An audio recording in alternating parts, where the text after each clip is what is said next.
Welcome to Time to Press Pause, a podcast for CEOs by CEOs. I'm your host, Ellen Williams, CEO of The Salient Strategist, and today I'm speaking with Jerry Colonna.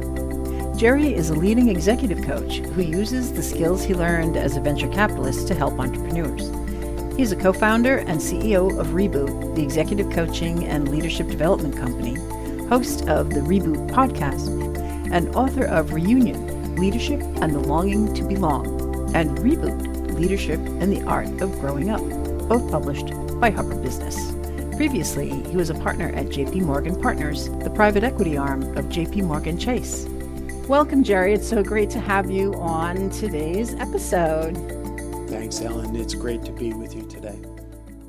Excellent. So Jerry and I have been chatting a little bit about his books and his approach to life, and I'm really excited to hear your Time to Press Pause story. Well, I think that the best way to understand this for me, and I write a bit about this in my first book, Reboot, Leadership and the Art of Growing Up. I don't think of it as a time to press pause. I think of it as a time to stand still. And that line is really important to me because it's evocative of a very moving poem by David Wagner called Lost. The first line of which is, when you find yourself lost in the woods, stand still. Standing still as a theme saved my life. Wow.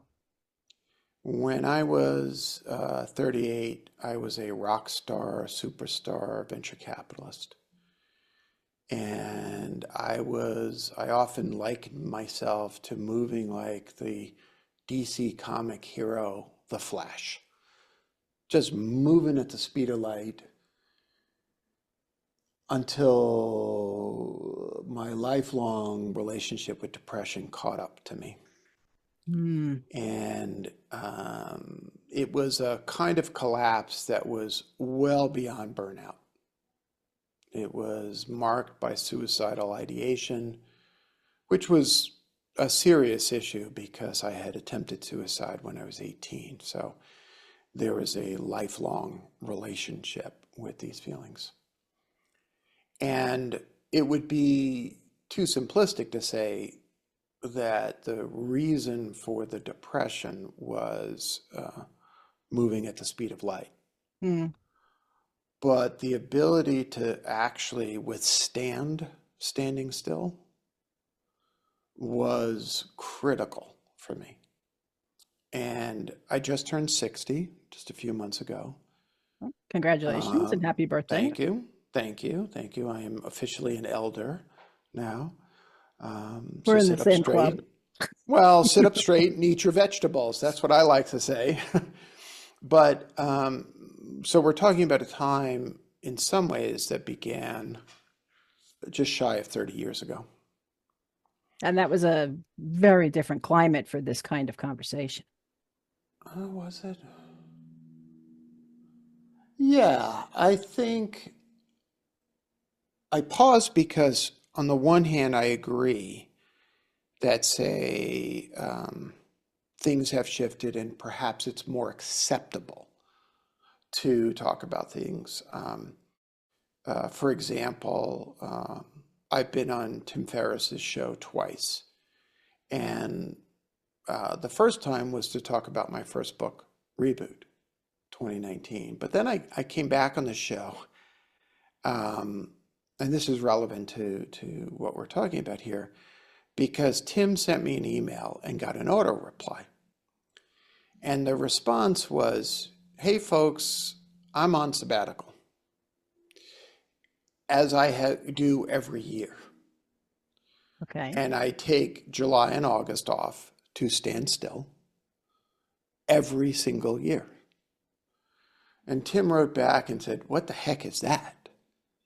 Sabbatical? And we recorded an episode. I think he broadcast it in December of 21.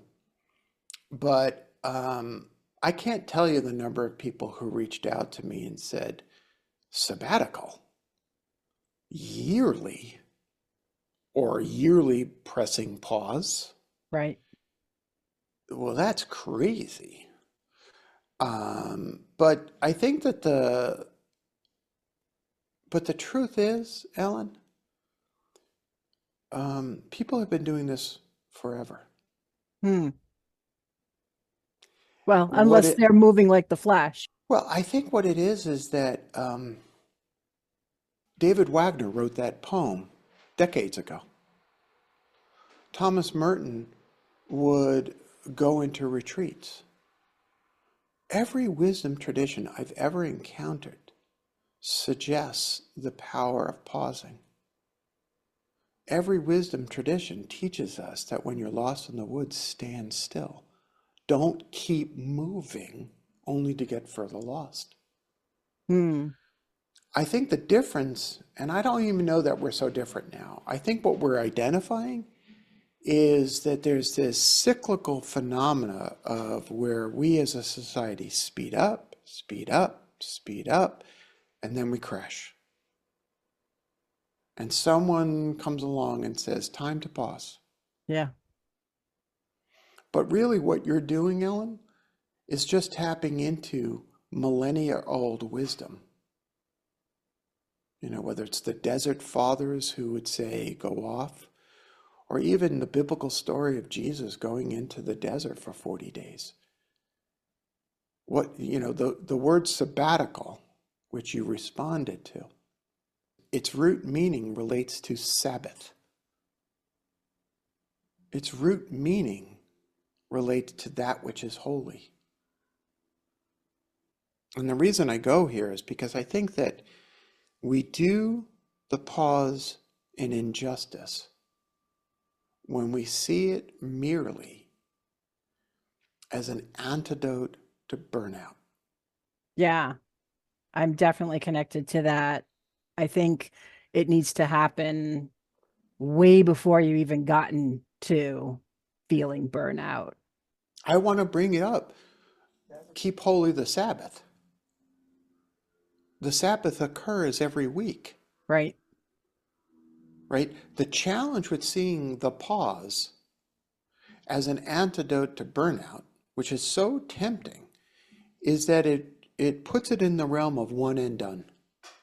Hmm. Whereas what I think I'm suggesting, and I have a feeling you would violently agree, is that this actually should be built into our experience. My company, Reboot, which is a coaching company, we formed it 10 years ago. And when I sat down with my co-founders and we said, hey kids, let's put on a show, let's build a company. The one criteria that I said I had to maintain was the previously 10-year tradition of my taking off every July and August. 10-year tradition. Oh, it's been 20 years now. Right. But now it's an annual tradition. No, no, no. I had been doing it annually I for understand. 10 For years 10 at that years. point. Right. And so people will say to me, well, okay, how have you been a CEO of a coaching company? How have you been a coach? How have you written 2 national best-selling books? Because I pause. But what? See, when I go on sabbatical, I don't stop being Jerry. Right. I give myself space to explore, to energize, like this summer, I have a camping van, and my youngest son and I are going to go take 2 weeks, and we're just going to go into the woods. And, we're debating whether or not I bring internet access with me because I have a satellite I was just going to Starlink, ask if you were going to disconnect. you know. But I love that you said not just time, but space. Yeah, yeah, I think that's key. It really the ability to press pause or take a sabbatical or take that step back, however frequently you need to do so. It's not only is it time, it's space. It's allowing for that room, that breathing room. yeah. And I would, if people were to ask what would I advise, I'd say change your venue, Right. change your point of view. I try to spend as much of the weekend not staring at a computer screen as possible. I have migrated back to physical hard copy books because the temptation to look away and look at a screen is just too great, even with a Kindle, kind of thing. Yeah, I'm a fan. Um, I'm a fan of a hardcover book as well. they smell good too. They feel good. I Mhm, think they cause a pause. You do have to step mhm, away from technology and other distractions in order, at least I do, mhm. to really focus and get what the writer's trying to communicate. And as a writer, I will tell you that's exactly right from my point of view.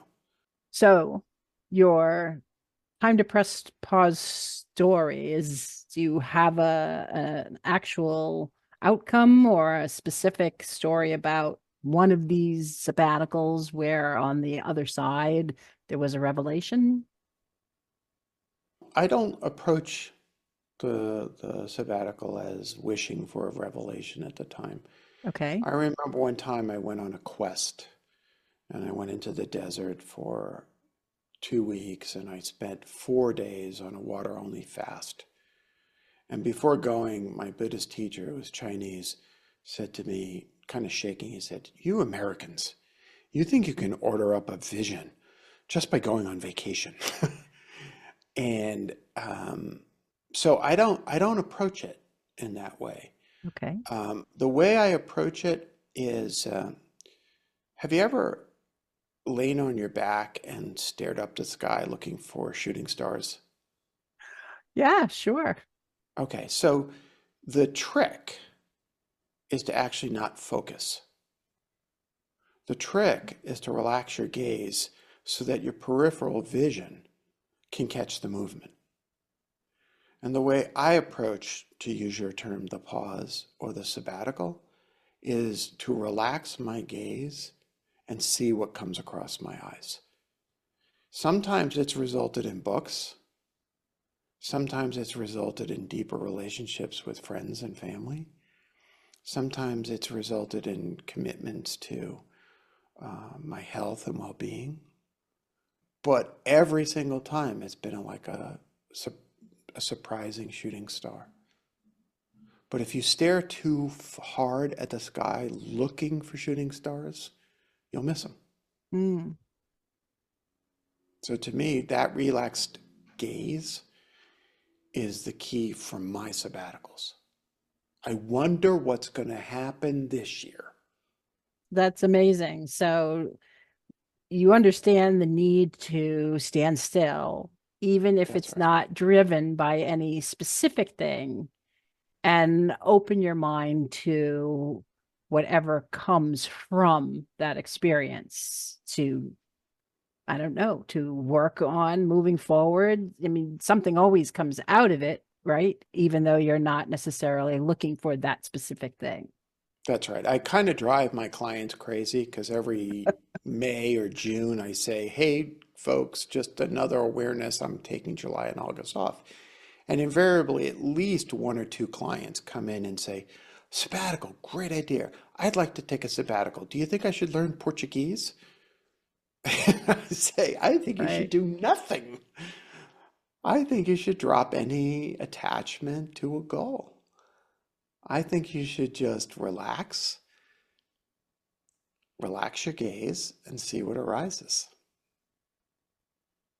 Well, I was going to ask you if you had any advice, but you sort of got there already, right? When just now talking about what you tell your clients. And I think it's fascinating, certainly a different approach to pressing pause, Mhm. that I truly understand and appreciate the what you brought to the conversation. I really appreciate that. Thank you so much. It's Well, been a thank you. pleasure listening to you and learning from you. Oh, well, that's very, very sweet of you and kind. And thank you for the work you're doing right now. I hope everybody learns to stand still and take a pause. I do too. I think I've learned from the interviews I've done so far, the value that comes from it. Um, Even though everyone seems to have a different approach as they go into it. And certainly, yours is as unique as anyone else's. Um, I think what I've learned is I'm going to press pause a lot more frequently than I used to. There you go. You have permission. Oh, Let's put it that awesome. way. Now I'm whole. That's perfect. Thanks so much, Jerry. It was a pleasure, Ellen. Thanks for having me on the show. Thank you for listening to this episode of Time to Press Pause. To learn more about Jerry Colonna, go to reboot.io. To learn more about me, go to thesalientstrategist.com. And be sure to join us again wherever you listen to your podcasts.